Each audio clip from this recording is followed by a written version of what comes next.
Hey guys, if you're wondering can you transfer Forza version 5 liveries in Forza version 6, then answer is unfortunately no.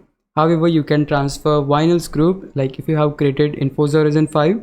So in order to do that, you just need to go to cars tab, then select designs and paints.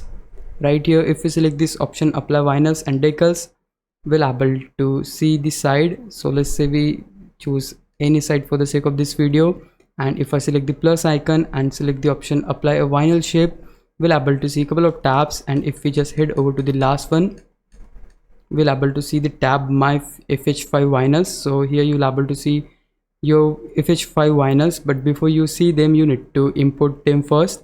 Like you can see we have the option import fh5 vinyls group, so we need to simply select that option, and what will happen now, they'll simply give you this pop-up that your request has been submitted. Importing your vinyl groups may take some time. You will receive a message in message center once it's completed, so this will take some time depending on how much vinyls group you have created. And after you do that, you can again get back to these options. Simply go to apply vinyl shape option again, and if you head over to my fh5 vinyls, you will able to see all of your vinyls group here once the request is successfully accepted. So it is that easy guys. So this is the workaround which you can use. Like you have to manually reset all your vinyls group in order to get your livery which you had in fh5 or Forza Horizon 5. Hope this would help you out. If it did, please leave a like and subscribe my channel. Thanks for watching.